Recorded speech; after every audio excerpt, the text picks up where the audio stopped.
안녕하세요. 옛 이야기입니다. 오늘도 와주셔서 감사합니다. 구독과 좋아요는 채널 운영에 큰 힘이 됩니다. 꼭 부탁드리며 그럼 오늘의 사연 바로 소개해 드릴게요. 안녕하세요. 저는 서울시 달동네에 사는 김윤옥이라 합니다. 제가 나이는 먹었어도 오늘 이렇게 사연을 보내게 된 건 한 청년 때문입니다. 제가 그 청년을 만나게 된 건 지금으로부터 5년 전이었어요. 그날은 지금처럼 아주 더운 날이었네요. 옅은 주황색 상의에 흰색 반바지를 입은 청년은 자신이 입은 옷처럼 아주 환하고 밝은 웃음을 가진 젊은이였습니다. 청년은 저를 보자마자 환히 웃더니 자신을 사회복지사라 소개했어요. 복지사? 처음에는 어리둥절했죠. 저는 지금처럼 국가의 혜택을 받을 수도 없었고 받은 적도 없었어요. 그래서 사회복지사 같은 사람들이 한 번도 절 방문한 적이 없었거든요. 일단 청년은 집에 들어가도 되냐고 물었고 저는 청년을 집 안으로 들였습니다. 청년은 먼저 좁디 좁은 단칸방을 한번 둘러보더니 꼼꼼히 집안을 살피더라고요. 그리고 무엇이 가장 불편하냐고 물어보기 시작했습니다. 요즘같이 더울 때는 일단 더우니까 불편하지. 밥은 주로 뭐 드셨어요? 라면으로 끼니 때웠어. 라면이요? 저기 동네 슈퍼에서 한 달치 사놓고 퍼먹어. 매일 라면 드시면 건강이 안 좋으실 텐데. 이가 다 빠졌어. 근데 안 좋아도 어쩔 수 없지 뭐. 그래도 우리 옆집에서 나한테 쌀도 갖다 주고 해서 살만은 해. 그간 그럼 왜 기초생활 수급자로 혜택도 못 받으신 거예요? 우리 아들이 부양 의무자인데 재산이 많다고 하더라고. 그래서 안 된다고. 아, 그럼 아드님과는 연락이 잘 닿지 않고 있는 상황이세요? 아니야. 어제도 전화했어. 그런데 아무래도 사는 게 바쁘니 자주 하지 못하지. 그러셨구나. 많이 힘드셨겠어요. 하지만 이제부턴 사회복지관에서 어르신을 많이 도와드릴 거예요. 일단 할머니께서 드셔야 하는 식사를 배달해 드릴 거고요. 매달 할머니 통장으로 크진 않지만 약 30만 원가량의 돈을 입금해 드릴 거예요. 그리고 외출하실 때 필요하시다면 같이 동행해 드릴 수도 있고 잘 계시는지 안부 전화도 일주일에 3번 정도 드릴 거예요. 이렇게 방문하는 건 일주일에 1번 정도 할 거고요. 저는 놀랐어요. 나라에서 돈도 주고 끼니도 해결해주고 외출도 같이 해준다니요. 마치 꿈을 꾸는 것 같았습니다. 지금까지 아들 연락만 기다리고 있었는데 갑자기 하늘에서 동아줄이라도 내려온 기분이었어요. 청년의 말은 진짜였어요. 그 이후 정말 아침, 점심, 저녁 때마다 맛있고 따끈한 도시락이 집 앞으로 배달됐어요. 더 이상 물릴 대로 물린 컵라면을 먹을 필요가 없었죠. 또 돈도 입금됐어요. 수중에 돈이 있으니 참 든든하더라고요. 몇 년 전 허리 수술을 받고 외출하기가 불편했었는데 돈이 있으니 택시도 탈 수 있고 잠깐 마실 거라도 사 먹으러 나갈 수가 있었죠. 예전엔 물도 사 먹기 아까워 갈증이 나도 참았는데 이제는 그럴 필요가 없었어요. 그래도 혹시 손자라도 오면 용돈을 줘야 하니 거의 대부분의 돈을 쓰지 않고 저축해 두었지만요. 청년은 일주일에 3번씩 정말 안부 전화도 걸어주었고 한 번은 방문해서 아픈 곳은 없는지 밥은 입에 맞는지 하나하나 세심하게 물어봐 주었어요. 특히 제가 허리가 불편하다 하니 직접 손으로 안마를 해주기도 했습니다. 처음에야 쑥스럽기도 하고 괜히 젊은 사람 고생만 시키는 것 같아 거절하긴 했지만 청년은 결단코 자기 일이라며 안마를 해주었죠. 손길이 어찌나 야무진지 안마를 받다 보면 피로가 절로 풀리는 기분이 들었습니다. 정말 숨구멍이 트인 것 같은 기분이 들었어요. 이 청년과 일주일에 1번 만나는 시간도 너무나 즐거웠습니다. 제가 사람 보는 눈이 까다로운 편은 아니지만 이 청년은 정말이지 너무나 괜찮은 젊은이였어요. 행동 하나하나에 진심이 묻어있달까요? 노인네 말이 길고 지루할 텐데도 한 번도 피곤한 기색 없이 하나하나 잘 들어주고요. 제가 했던 작은 말이라도 잘 기억해주곤 했어요. 그리고 이 청년과 함께 있으면 왠지 모르게 참 편안했어요. 그 편안한 분위기 덕분인지 청년 앞에선 주책맞게 술술 말이 흘러나왔죠. 오늘은 이런 일이 있었다, 저런 일이 있었다 얘기하기도 하고 젊었을 적 이야기를 갑자기 꺼내기도 하고요. 그래서 낮에 왔던 청년은 그날 저녁 밤이 되어서야 돌아가곤 했습니다. 그러던 어느 날이었어요. 제가 화장실에 가려다 허리를 삐끗한 거예요. 사실 전날 무리를 하기는 했어요. 아들을 한번 보고 싶어서 아들 집 앞까지 갔었거든요. 그런데 며느리도 아들도 모두 회사에 갔는지 초인종을 아무리 눌러도 아무도 나오지 않았고 다들 전화도 안 받더라고요. 손자 얼굴이라도 보고 싶었는데 말이죠. 그래서 어쩔 수 없이 아쉬운 마음으로 혼자 집에 돌아와야 했어요. 그런데 정말 너무 많이 걸어 무리한 건지 화장실에 가면서 발을 딛는데 그만 쿵 하고 엎어진 거예요. 순간 눈앞에 별이 보이면서 허리가 아파왔어요. 그리고 통증이 점점 심해지더니 도저히 못 일어나겠더라고요. 화장실 문고리를 잡고 발을 굴러봐도 소용이 없었어요. 날은 어두워졌고 급기야 무서워졌습니다. 여기서 병원도 못 가고 죽으면 어쩌지 하는 생각이 덮쳐왔죠. 그런데 그때였어요. 전화벨이 울렸습니다. 제 핸드폰 벨소리였어요. 분명 사회복지사 청년이었어요. 그날은 3번 전화 오는 요일 중 하나인 수요일이었거든요. 저는 간절한 눈으로 핸드폰이 있는 쪽을 쳐다보았어요. 손을 뻗어보았지만 핸드폰이 손에 닿을 듯 말 듯 했어요. 조금만 더, 조금만 더. 저는 그렇게 속삭이며 손가락을 더 뻗었습니다. 하지만 그때 전화벨은 툭 끊겨버렸어요. 순간 제 심장도 쿵 내려앉았습니다. 어쩌지? 청년은 금요일쯤에 나올 텐데. 저는 고개를 떨구고 멍하니 화장실의 낡은 벽을 쳐다보았습니다. 답이 나오지 않았어요. 주변은 막막한 어둠뿐이었죠. 언제였을까요?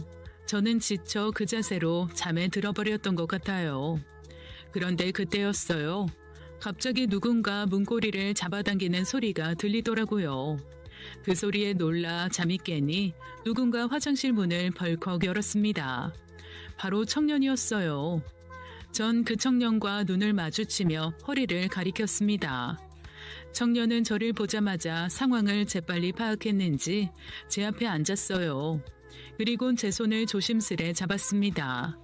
그리고 말했어요. 어르신, 제가 119 불렀어요. 이제 괜찮을 겁니다. 제가 병원까지 같이 갈 거예요. 걱정 마세요. 옆에 있을게요. 청년의 목소리에 안도감이 밀려들어왔어요. 전 청년의 손을 꽉 잡았어요. 청년도 제 손을 꼭 잡았죠. 그리고 청년의 말처럼 잠시 후에 구급대원들이 들어오더니 제 상태를 확인하곤 저를 들것에 옮겼습니다. 청년은 구급차에 함께 탔어요. 병원으로 가는 내내 제 손을 꼭 붙들어주면서요. 저는 그 손길에 마음을 진정시킬 수 있었습니다. 다행히 병원에 도착하고 나서 저는 바로 조치를 취했고 큰 수술 없이 한 주 후에 퇴원할 수 있었어요. 제가 병원에 입원했다는 소식을 전해 들은 아들은 제가 퇴원할 때쯤에야 나타났습니다. 그래도 저는 바쁜데도 손자까지 데리고 와준 아들이 고마웠어요. 그런데 아들이 다짜고짜 화를 내는 겁니다. 병실 사람들이 다 들리도록 크게요. 그러게, 어머니 제가 어디 나가지 말라고 했잖아요. 왜 이런 일을 만드세요? 아들이 평소에 자주 하는 말이었죠. 제게 어딜 나가지 말라고요. 나가면 위험하고 다칠 일 투성이니 그냥 집에만 있으라고요. 아마 병원비가 많이 나온 것 같았어요. 그래서 제게 화가 많이 난 것 같았죠. 아들은 소리나게 한숨을 쉬었고 저는 입술을 꽉 깨물었어요. 나간 거 아니다. 화장실 가다가 그렇게 된 거야. 미안하다. 저는 죄인이 되어 고개를 푹 숙였습니다. 며느리 시선도 곱지 않은 것 같았어요. 손자보기도 민망했고요. 돈만 먹는 노인이 된 것 같았어요. 저는 조그맣게 중얼거렸습니다. 내가 안 죽고 살아있어서 이런 민폐를 끼치는구나. 미안하다. 그런 말 하시면 뭐 하세요? 저번에도 이렇게 다치셨잖아요. 그러니까 제발 좀 조심 좀 하세요. 저도 먹고 살기 바쁘다고요. 직원들 월급 주랴, 제 가정 책임지랴. 저도 가장이에요. 그래 알지. 그럼 너 힘든 거 미안하다. 정말 미안하다.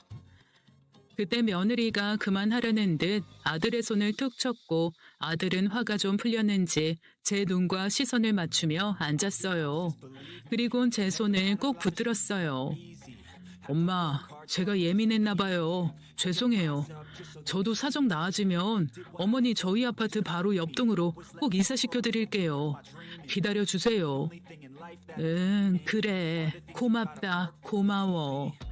근데 나는 너희들만 잘 살면 된다. 내 걱정은 마.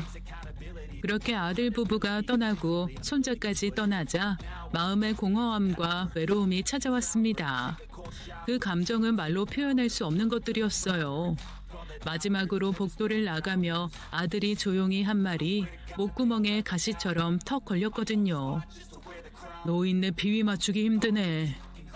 저는 밀려오는 서러움에 창밖을 바라보며 조용히 눈물을 흘렸습니다. 사랑하는 아들이었지만 너무나 섭섭했고 지금의 제 모습도 너무 초라하게 느껴졌어요. 병원비 한 푼 못 내는 신세가 되어버렸다니요. 그때 유리창으로 청년이 다가오는 모습이 보여서 전 서둘러 눈물을 닦았어요. 그리고 못한 감사 인사를 전했습니다. 고마워. 덕분에 무사히 수술도 했고 몸도 멀쩡해. 나 같은 늙은이 때문에. 그런데 그때 청년이 이미 아들과 저의 대화를 들었는지 손으로 제 눈물 자국을 닦아주었습니다. 그러면서 저를 꼭 껴안아 주었어요. 그 후 저는 퇴원하고서 저를 아들 대신 보살펴준 청년에게 고마워서 조그마한 답례라도 해주고 싶었습니다. 그래서 뭘 줘야 좋아할까 고민한 끝에 맛있는 밥 한 끼를 선물하기로 했어요. 딱히 요리 솜씨가 뛰어나진 않았지만 그래도 젊었을 적 아들 키우고 남편 밥 먹여 회사로 보냈으니 그래도 기본 이상은 했거든요. 저는 오징어 무침, 된장찌개, 김치전, 오이소박이, 가지볶음을 해서 앞에 내놨어요. 제가 밥상을 내놓자 청년이 너무나 놀라더라고요. 이게 다 뭐예요, 어르신? 내가 늘 얻어먹기만 했잖아. 미안해. 반찬이 시원찮아 보이긴 해도 한번 들어봐. 아, 청년의 눈시울이 이상하게도 조금 붉어졌습니다. 청년의 갑작스런 눈물에 제가 다 당황스러워졌어요. 별거 아닌데 왜 이런 걸로 울고 그래? 아니요, 그게 아니라... 청년은 말을 잇지 못했습니다. 그러더니 아무것도 아니라며 숟가락을 들더니 정신없이 밥을 먹기 시작했어요. 배가 많이 고팠는지 청년은 한 그릇을 뚝딱 하더라고요. 얼마나 힘들게 일했으면 저는 안쓰러워 한 공기를 더 퍼주었습니다. 감사합니다, 어르신. 진짜 너무 맛있어요. 정말로요. 다행이네. 나도 내가 만든 밥상 이제 누가 맛있게 먹어주나 했는데 청년이네. 앞으로도 종종 해줄 테니까 자주 와. 일하는 사람이 밥 굶으면 쓰나. 청년은 그 후로도 가끔 제 집에 들려 밥을 얻어먹고 갔어요. 저도 청년이 먹는 모습을 보면 저절로 배가 불렀죠. 동네 사람들은 저희 둘을 보고 모자지간이라고 오해하기까지 했습니다. 하지만 좋은 시간도 오래가지 않았어요. 저희 집에 큰 사건이 일어났거든요. 바로 집에 도둑이 든 거였어요. 이 달동네에 오고 난 후 처음 있는 일이었죠. 아침에 일어나니 집안은 이미 엉망이 되어 있었고 그간 복지기관에서 받아왔던 돈이 들어있던 통장도 인감도 모두 사라져 있었어요. 그리고 남편의 유품까지 사라져 버렸더라고요. 그야말로 비통했어요. 그때 청년이 바로 생각났고 저는 바로 전화를 걸었습니다. 그러자 청년은 자신이 신고를 해놓을 테니 거기서 조금만 기다리라는 말을 하곤 금방 저희 집으로 달려왔어요. 잠시 후 청년의 말대로 경찰들이 집 안으로 들어왔고 제게 몇 가지 질문들을 했습니다. 하지만 대부분은 답할 수 없는 질문들이었어요. 저는 곤히 잠들어 있었고 주변에 제 물건을 탐낼 만한 사람으로 딱히 떠오르는 사람도 없었고요. 대신 저는 경찰들을 붙잡고 부탁했어요. 그 옷가락지 찾아야 돼요. 우리 남편 유품이에요. 제발 꼭 찾게 해주세요. 하지만 그 사람들은 CCTV가 없어서 수사에 어려움이 있을 거라며 뭐가 나오면 말씀드리겠다고 하고선 대책도 말해주지 않고 돌아가 버렸어요. 노인네가 어떻게 되든 말든 신경 쓰지 않는 태도였어요. 청년만이 저를 위로하며 너무 상심치 말라고 하고선 방범창과 도어락을 설치해 주었죠. 그리고 며칠이 지났어요. 집이 도둑맞은 사건으로 한참 침울해 있던 시기였죠. 그러던 어느 날 갑자기 누군가가 저희 집 문을 두드리는 소리가 들렸어요. 청년인가 해서 반가운 얼굴로 나갔는데 문을 여니 이웃집 아줌마였어요. 아줌마는 딸기 한 팩을 주며 제게 잠깐 들어와도 되냐고 묻더라고요. 저는 당연히 된다며 아줌마를 안으로 들였어요. 저는 딸기를 맛나게 씻어 아줌마 앞에 놓고 도란도란 이야기를 나눴습니다. 그런데 갑자기 아줌마가 청년 얘기를 꺼내는 거였어요. 있잖아. 할머니 집에 오는 사회복지사. 내가 엊그제 시내를 갔다가 그 사람을 만났어요. 근데 글쎄 도시락집에서 일을 하고 있더라고. 도시락집? 예, 그 사람 사회복지사라 한 거 확실해요? 보아하니 딱 봐도 도시락 가게에서 일하고 있는 것 같던데. 그 사람이 왜 도시락 가게에서 일을 해? 그러니까 내 말이요. 이상하더라니까. 그럴 리가 없는데. 그런데 그때 얼마 전 제게 일어났던 사건 하나가 스쳐 지나갔어요. 집이 털린 사건이요. 저는 불길한 생각을 지울 수가 없었어요. 생각해보니 집이 털리기 전 저는 청년에게 저희 집 열쇠를 줬거든요. 혹시나 허리가 다친 그런 사고가 일어나면 열쇠공을 부르지 말고 바로 들어오라고요. 제가 이 얘기를 털어놓자 이웃집 아줌마는 한숨을 푹 쉬었습니다. 아유, 그러지 말지. 요즘 세상에 사람 함부로 믿으면 안 돼요, 할머니. 저는 아줌마가 돌아가고 난 후에도 상을 치우지 못하고 계속 벽을 바라봤어요. 그리고 내 눈으로 직접 확인해보자 싶어 도시락집을 찾아갔습니다. 그런데 정말 그 청년이 거기에서 일을 하고 있더라고요. 저는 청년과 눈을 마주칠까봐 황급히 고개를 돌렸어요. 사람 함부로 의심하면 안 돼. 한 번 더 확인해보자. 저는 그렇게 생각하며 청년이 일하고 있다는 복지관을 찾아갔습니다. 최윤수라는 사람 여기서 일하나요? 저번 달부터 저희 집에 오기 시작했는데. 할머니, 죄송하지만 어디 사세요? 저는 요 앞에 사는데 주소는 여기 있어요. 일단 조회해본 바론 그분은 여기서 근무하지 않는데요. 그 사람이 여기 소속이라고 했나요? 아니에요. 고마워요. 저는 서둘러 복지관을 빠져나왔습니다. 그때 전화벨이 울렸어요. 그 청년이었습니다. 내게 사회복지사라 거짓말을 치고 내 집 물건을 훔쳐간 청년. 얼마나 나를 만만히 봤으면. 순간 속에서 우라통이 치밀어 올라왔어요. 대놓고 쌍욕을 해주고 싶었어요. 그렇게 살지 말라고, 네 엄마가 널 그렇게 키웠냐고, 어디서 어른 가지고 노냐고 혼을 내고 싶었습니다. 그런데 전화를 받기가 무섭더라고요. 제 앞에선 살살 웃으며 자상한 모습을 보였던 사람이 그런 흉측한 짓을 한 사람이라니. 그런 사람이라면 제게 또 무슨 짓을 할지 모른다는 생각이 들었어요. 저번엔 도둑질이었지만 내가 네 정체를 안다고 하면 저를 해코지할 수 있겠다는 생각이 들었습니다. 나 같은 노인 한 명 없애는 건 식은 죽 먹기 아닐까라는 생각이요. 어차피 이 동네엔 CCTV도 없어서 이 사람을 신고할 수도 없었습니다. 그래서 저는 고민 끝에 그날 이후 이 청년의 연락도 차단하고 이 사람이 집으로 찾아오는 날엔 이웃집에 들어가 숨어 있기로 했어요. 이웃집 아줌마도 다행히 허락해줬고요. 하지만 청년은 저에 대한 집착도 상당했어요. 이웃집 아줌마뿐 아니라 동네 사람들에게 저 어디로 갔냐고 묻고 다니더라고요. 거의 하루도 빼먹지 않고 이 달동네를 찾아왔고요. 아마 제 아들에게 재산이 꽤 있으니 저에게도 돈이 더 있을 거라고 생각했던 모양이었습니다. 그래서 저는 결국 정말 집을 비우고 사라진 사람으로 보이기 위해 온 집안을 청소하고 가구를 드러내고 이웃집으로 완전히 도망쳐야 했어요. 정말 괘씸했습니다. 모두가 입을 모아 아들이라고 칭할 만큼 제게 살갑게 대해놓고 그런 가면을 쓰고 있었다니 이루 말할 수 없는 배신감마저 들었어요. 숨어 있어야만 하는 제 신세도 비참했고 신세를 지는 이웃집 아줌마에게도 미안했죠.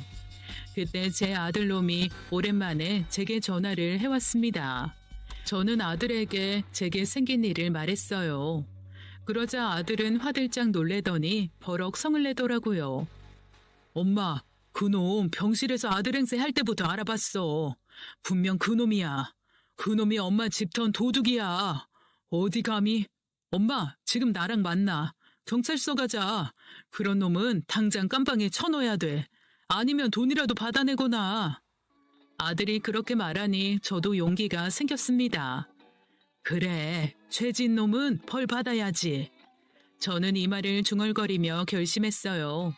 그리고 아들과 만나 경찰서로 찾아가 사회복지사 행세를 한 청년이 도둑놈이라고 말했습니다. 그런데 갑자기 뒤에서 누군가 저를 부르는 거예요. 어르신, 바로 그놈이었어요. 놈은 행색도 이상했어요. 머리도 며칠 못 감았는지 떡져 있었고 옷도 해져 있었습니다. 며칠 동안 길거리를 헤매고 다닌 사람처럼요. 저는 저도 모르게 위협을 느끼곤 한 발자국 뒤로 물러섰습니다. 그런데 경찰관이 머리를 긁적이며 제게 묻더라고요. 할머니, 정말 저 사람이 도둑인 것 같아요?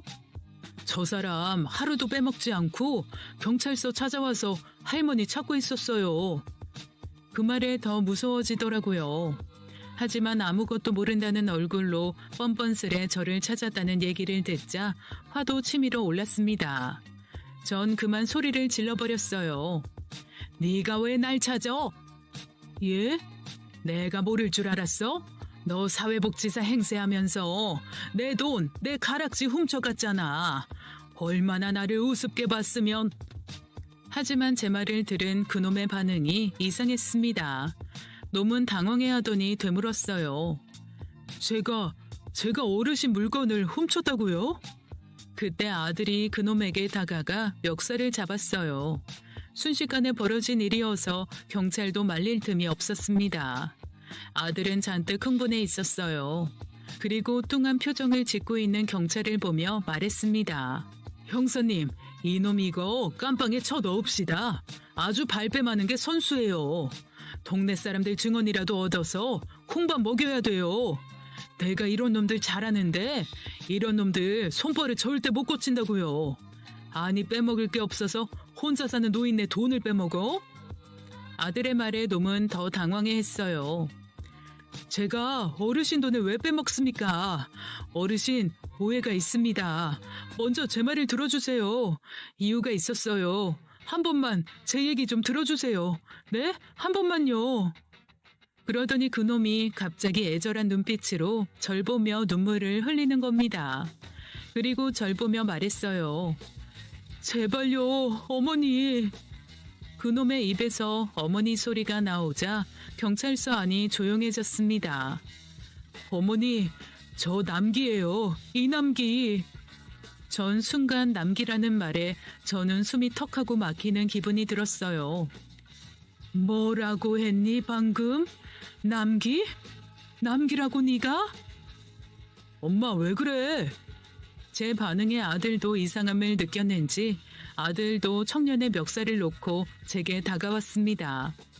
허나 제 머릿속엔 오로지 남기라는 한 글자만 둥둥 떠다녔어요.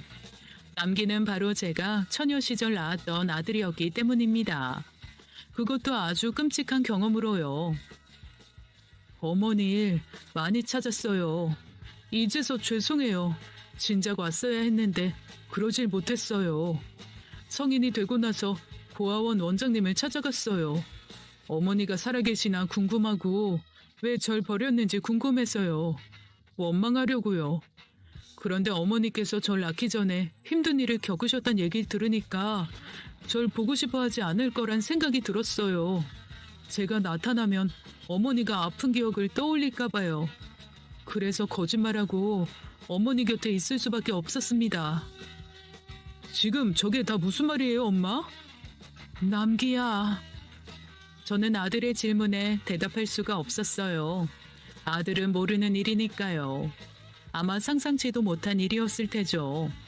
저는 사실 19살 때 겪으면 안 될 일을 겪은 적이 있었습니다. 그날은 제가 동네 뒷산에 간 날이었어요. 냉이를 뜯으러 가기 위해서였죠. 한참 냉이 뜯기에 집중하고 있는데 갑자기 뒤에서 낯선 그림자들이 저를 뒤에서 확 밀쳐왔어요. 그리고 그 끔찍한 일이 벌어졌습니다. 하지만 더욱 무서웠던 건 제 배가 점점 부르기 시작했던 거였어요. 제가 감당할 수 없는 일이 벌어지고 있었죠. 이 사실을 알게 된 아버지는 난리가 나셨고 당장 그놈들을 죽이겠다고 동네를 뒤집었어요. 하지만 그놈들은 어찌 알았는지 그날 산골 동네를 도망가 버린 후였죠. 저만이 홀로 방 안에 남아 불러오는 배를 끌어안고 있어야 했어요. 아버지는 저를 끌고 병원에 가려고 하셨습니다. 하지만 저는 고집을 부렸어요. 절대 갈 수가 없다고요. 무슨 말이야, 윤호가. 이 애를 지금 그럼 키우겠다는 거야? 저는 못 지워요, 아버지. 하나님께 죄 짓는 것 같단 말이에요. 그 당시 독실한 기독교 신자였던 저는 아이를 지우는 게 너무나 큰 죄처럼 느껴졌어요. 그래서 어떻게든 제가 한번 키워보겠다 마음먹었죠. 저희 어머니가 가난한 형편에 절 어떻게든 키우신 것처럼요. 그리고 아들의 이름을 남기라 지었습니다. 하지만 동네에선 갓난아기를 포대기에 싸서 길을 다니는 저를 보는 시선이 곱지가 않았어요. 제가 유혹을 했다느니 그날 제 치마가 짧았다느니 하는 말들이 제 뒤로 오갔어요.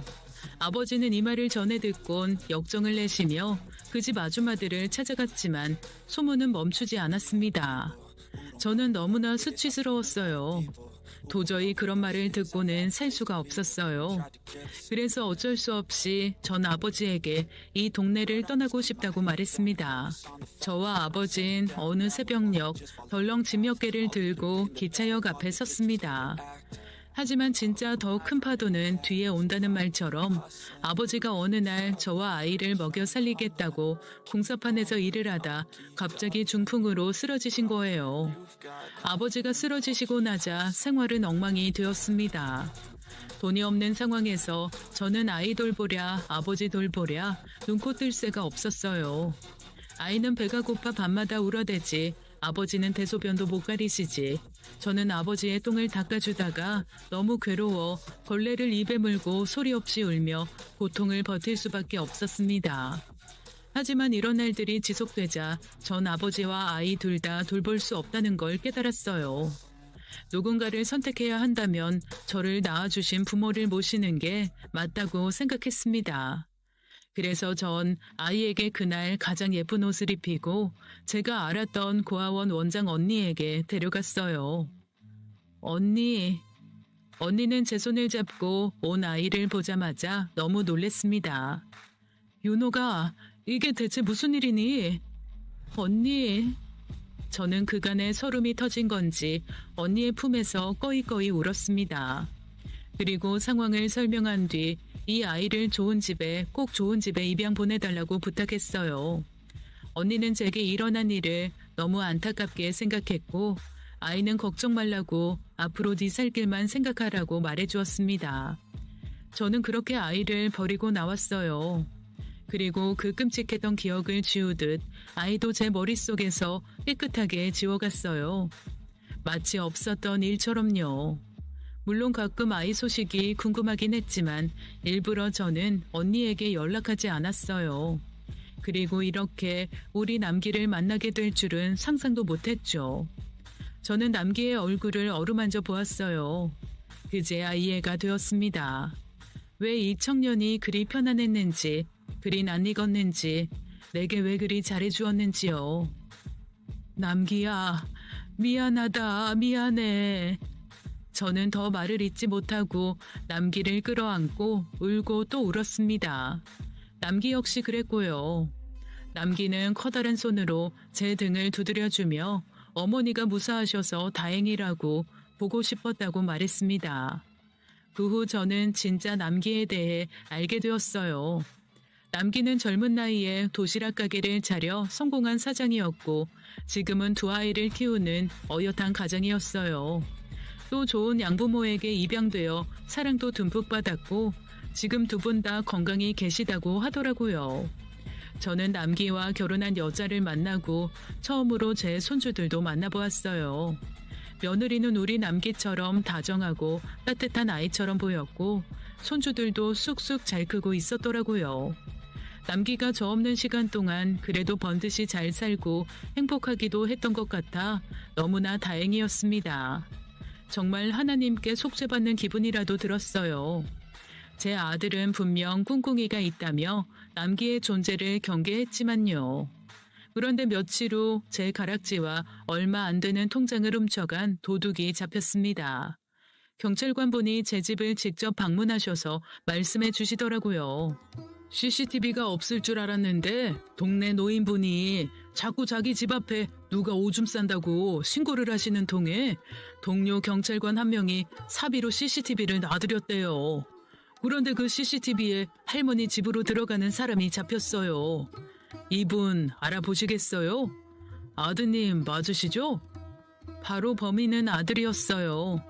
알고 보니 아들은 최근 갑자기 사업이 기울면서 빚이 불어나고 생계도 곤란해지던 찰나였고 제가 요즘 복지관에서 몇 푼 안 되지만 돈을 받고 있다고 말하자 조금이라도 돈을 얻기 위해 제 집을 턴 거였습니다. 그냥 돈을 달라고 했으면 주었을 텐데 정말 기가 막히더라고요. 왜 어미에게 그렇게까지 해야 했을까 싶고 너무 미웠어요. 하지만 억장이 무너져도 내 몸으로 낳은 아들인데 어찌 미워만 할 수 있겠어요. 며느리까지 와서 제게 무릎을 꿇고 비니 나이 먹은 철없는 아들이다 생각하고 용서하기로 했죠. 그런데 이 소식을 들은 남기가 제 아들을 찾아가 어느 정도의 돈을 주었다고 하더라고요. 어머니께는 돈을 요구하지 않는 명목으로요. 나중에 그 소식을 듣고 제가 왜 그렇게까지 했냐 채근하니 이 속없는 놈은 웃으며 이렇게 말했습니다. 아버지는 다르지만 제 동생이잖아요. 제가 안 드리면 분명 어머니께 올 거예요. 어머니, 이제 제가 있으니까 아무 걱정 마시고 그냥 편안히만 사세요. 남기야, 널 볼 면목이 없어. 너는 내가 밉지도 않니? 밉긴요. 어머니, 다 이해해요. 미워한 시간도 있었지만 어머니께서 그 일을 겪으시고도 절 낳으셨단 말을 듣고 절 찾지 않으신 거 이미 다 이해했어요. 그리고 지금은 정말 감사한 마음뿐이에요. 어머니께서 그때 절 낳으시지 않으셨으면 전 이렇게 세상에 존재할 수 없었을 거잖아요. 토끼 같은 제 자식들도 못 봤을 거고요. 남기는 그렇게 감사하다는 말을 하며 저를 꽉 끌어안아 주었어요. 그리고 지금 저는 단칸방에서 벗어나 제 첫째 아들 남기네 집에서 생활하고 있습니다. 처음에 며느리가 얼마나 싫어하겠냐며 민폐 끼치기 싫다고 거절했지만 며느리와 첫째 아들 부부는 하루가 멀다 하고 찾아와 저를 설득했어요. 며느리도 어머니를 만나서 이 사람이 얼마나 행복해하는지 모른다고 손주도 보시고 함께 살자고 말하더라고요. 결국 저는 그렇게 못 이기는 척 그 집에 들어가 살게 되었습니다. 남기 부부 내외 덕분에 고생 많았던 한많았던 제 인생은 이제 좀 살만합니다. 아침에 일어나서 혼자 밥을 먹지 않아도 되고 저녁엔 TV가 아니라 며느리와 아들과 도란도란 이야기를 나눌 수 있어요. 할머니 거리며 저를 따르는 손주 녀석들을 보는 건 이제 제 낙이죠. 무엇보다 전 더 이상 혼자가 아니네요. 요즘은 정말이지 제 인생에 올 줄 몰랐던 기적 같은 나날들을 보내고 있답니다. 첫째 아들 자랑할 겸 오늘 사연 한번 보내봤는데 얘기가 너무 길었던 건 아니죠? 지금까지 제 사연 들어주셔서 감사하고 다들 건강 꼭 유의하세요. 건강만큼 중요한 것도 없으니까요. 감사합니다. 지금까지 옛 이야기였습니다. 끝까지 함께 해주신 여러분 감사드리며 저희는 다음 사연으로 돌아올게요. 감사합니다.